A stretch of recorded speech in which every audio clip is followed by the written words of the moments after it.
Assalamualaikum warahmatullahi wabarakatuh. Kami dari kelompok 12 ingin mempresentasikan tugas besar mata kuliah matematika optimasi dengan judul analisis pengendalian bahan baku kaos untuk meminimalisir total biaya persediaan dengan menggunakan metode Lagrange multiplier pada industri garment good buy world 2020. Next. Dengan anggota kelompok yaitu M. Friski Feristiawan dengan NPM 22133, kemudian Muhammad Raka Nargia Santoso dengan NPM 22135. Next. Bab 1, pendahuluan. Latar belakang.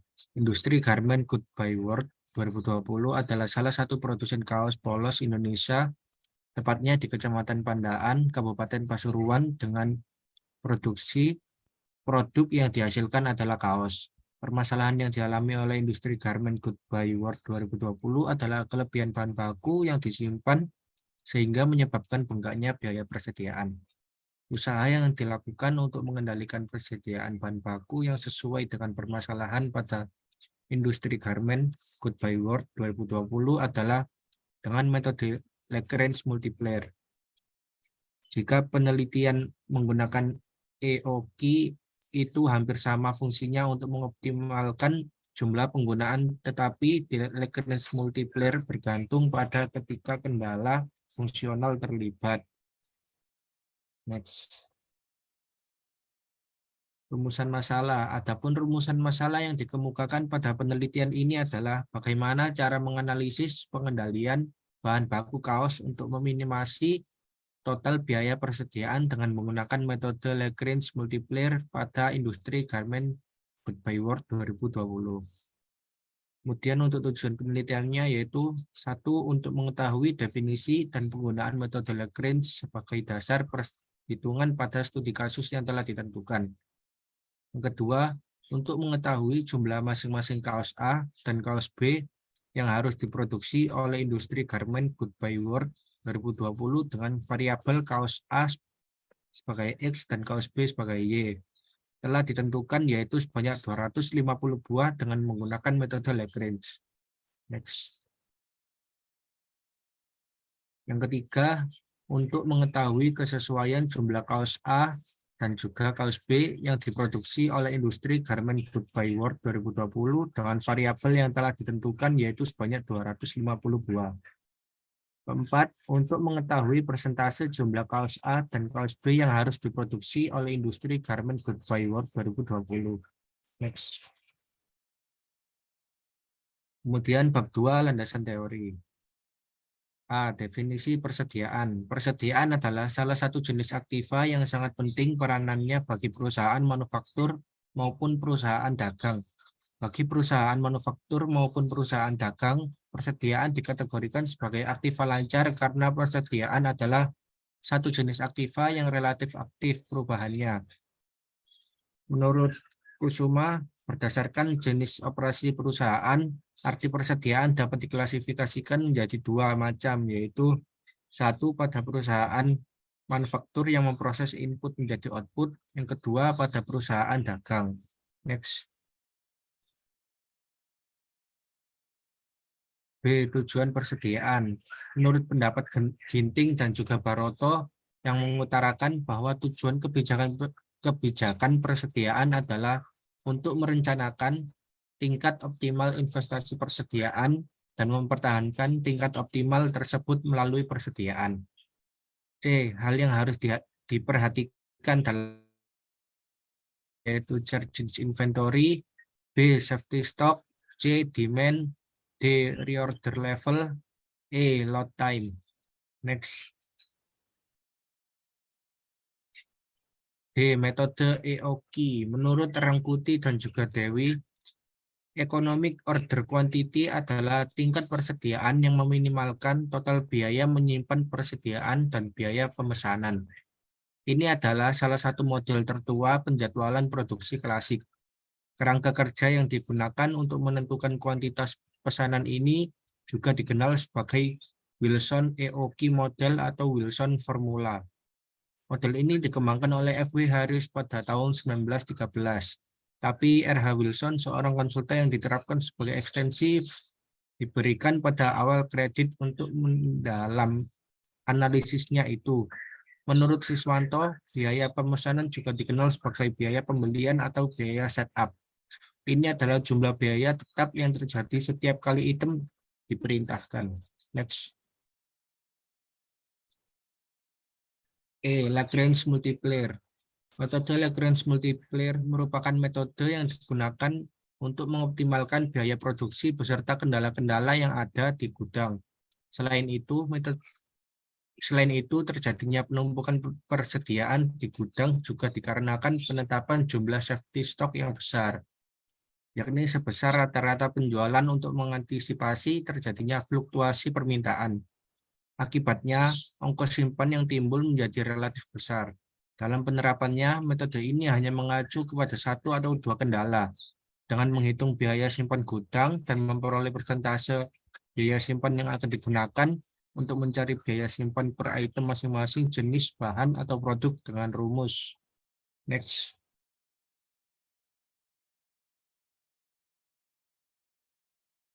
Berdasarkan formula perhitungan EOQ atau Q, masing-masing produk adalah sebagai berikut. Dari perhitungan Q, dengan menggunakan metode EOQ tersebut, kemudian dihitung total omset untuk persediaan yang baru. Perhitungan ini dapat dijelaskan sebagai berikut. Next. F. Peramalan. Peramalan merupakan dugaan terhadap permintaan yang datang berdasarkan pada beberapa variabel peramal sering berdasarkan data deret waktu historis. Peramalan menggunakan teknik-teknik peramalan yang bersifat formal maupun informal. Peramalan merupakan alat bantu yang sangat penting dalam perencanaan yang efektif dan juga efisien. Metode kuantitatif sangat beragam dan setiap teknik memiliki sifat ketepatan dan biaya yang harus dipertimbangkan dalam memilih metode tertentu. Metode kuantitatif didasarkan atas prinsip-prinsip statistik yang memiliki tingkat ketepatan tinggi ataupun dapat meminimumkan kesalahan, lebih sistematis dan lebih populer penggunaannya. Next. Selanjutnya bab 3 yaitu metode penelitian. Metode penelitian, waktu dan tempat. Penelitian ini dilakukan pada tanggal 2 Juni 2023 dengan tempat pelaksanaan penelitian ini adalah di Industri Garmen Goodbye World 2020 yang terletak di Dusun Patebon RT 5 RW 1 Desa Kebonwaris, Kecamatan Pandaan, Kabupaten Pasuruan, Jawa Timur. Identifikasi variabel. Identifikasi variabel yaitu variabel terikat atau dependent. Variabel terikat atau dependent yaitu variabel yang perubahannya dipengaruhi oleh variabel lain. Dalam hal ini, variabel terikatnya adalah total biaya minimum yang harus dikeluarkan untuk produksi kaos A dan kaos B. Variabel bebas independen. Variabel bebas adalah variabel yang mempengaruhi variabel terikat. Adapun variabel bebasnya adalah bahan baku kaos yang akan digunakan, fungsi ongkos gabungan jumlah kaos A dan kaos B. Kemudian pengumpulan data sebagai berikut. Next.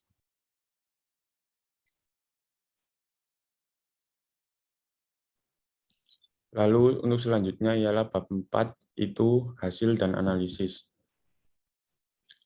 Hasil dan analisis. Yang pertama ada penentuan bahan baku yang akan digunakan. Setelah dilakukan wawancara dengan pemilik atau owner dari industri garmen Goodbye World 2020 pada waktu dan tempat yang telah ditentukan pada bab 3, dari data harga masing-masing bahan baku yang telah didapatkan, owner dari Goodbye World 2020 memilih bahan cotton combat untuk memproduksi kaos A dan kaos B dengan pertimbangannya ialah harga beli yang merupakan rata-rata dari 5 bahan baku yang telah disurvei dan berdasarkan pada data terdahulu. Kaos dengan bahan baku ini ialah yang paling laku. Pertimbangan dari owner Goodbye World 2020 ini sering seiring dengan tujuan pada penelitian ini, yaitu untuk meminimasi total biaya persediaan produksi kaos A dan kaos B dan memaksimasi keuntungan dari kaos yang telah terjual. Lalu untuk selanjutnya ialah perhitungan biaya minimum menggunakan metode Lagrange. Meninjau variabel yang telah ditentukan pada tujuan penelitian kali ini, yang mana industri garment Goodbye World 2020 memproduksi dua jenis kaos, yaitu kaos A sebagai X dan kaos B sebagai Y. Dengan jumlah keduanya dan fungsi ongkos gabungannya telah ditentukan oleh owner Goodbye World 2020, yaitu sebanyak 250 dan fungsi ongkos gabungannya ialah CXY sama dengan X kuadrat plus 3XY min 6Y. Lalu untuk perhitungannya yang pertama itu dituliskan persyaratan yang harus dipenuhi X plus Y sama dengan 250, lalu bisa dianggap sebagai GX, Y sama dengan X plus Y min 250, fungsi penolongnya ialah sebagai berikut, lalu syarat perlunya juga sebagai berikut yang sudah tercantum. Selanjutnya kita analisis persamaan 1, persamaan 2, dan juga persamaan 3, yang mana ini merupakan syarat dari metode Lagrange itu sendiri, yang mana delta F, yang mana dF per dx harus sama dengan 0, dF per dy sama dengan 0, dF per d gamma sama dengan 0. Maka dihasilkan persamaan sebagai berikut. Lalu kita substitusi persamaan 2 ke persamaan 3, yang mana nanti hasilnya itu akan menghasilkan Y sama dengan yang bervariabel lambda. Dan yang X itu bervariabel lambda juga, tetapi X itu untuk persamaan kaos A dan B untuk persamaan kaos B. Untuk selanjutnya ialah kita substitusi persamaan kaos A dan kaos B ke persamaan 1, lalu dihasilkan gamanya itu sama dengan minus 561. Lalu kita mencari jumlah kaos A yang harus diproduksi dengan persamaan yang tadi itu X, gamanya disubstitusikan ke persamaan tersebut, maka dihasilkan jumlah kaos A yang harus diproduksi ialah sebanyak 189 buah. Dan jumlah kaos B yang harus diproduksi dengan cara yang sama, yaitu persamaan Y tadi, maka dihasilkan jumlah kaos B yang harus diproduksi itu sama dengan 61 buah. Untuk selanjutnya, perhitungan persentase jumlah kaos A yang harus diproduksi itu, tadi kaos A yang harus diproduksi ialah 189 buah, sedangkan jumlah dari kaos A dan kaos B itu 250. Maka untuk mencari presentasinya itu kita hitung dengan cara 189 dibagi 250 dikali 100%. Persentase kaos A yang harus diproduksi ialah 75,6%, sedangkan kaos B tinggal kita mengurangkan 100% dikurangi dengan persentase kaos A, maka dihasilkan persentase jumlah kaos B yang harus diproduksi itu sebesar 24,4%. Setelah itu menghitung kesesuaian jumlah kaos A dan kaos B. Syaratnya tadi kaos A ditambah kaos B 250. Lalu didapatkan dengan perhitungan metode Lagrange ini, kaos A berjumlah 189 dan kaos B berjumlah 61. Maka hasilnya sesuai. Lalu untuk bab 5 ialah kesimpulan dan saran.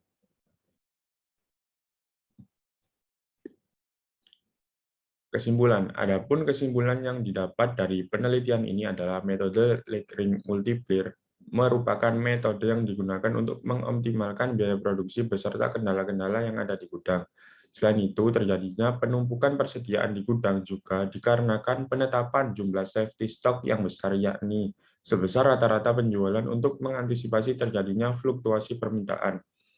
Yang kedua, dengan variabel yang telah ditentukan oleh owner Goodbye World 2020, yaitu 250 kaos dengan menggunakan perhitungan metode Lagrange, didapatkan jumlah dari masing-masing kaos yang dapat diproduksi untuk meminimasi total biaya persediaan bahan baku, yaitu cotton campbell dengan rincian jumlah kaos A sebagai X ialah 189 buah dan kaos B berjumlah 61 buah.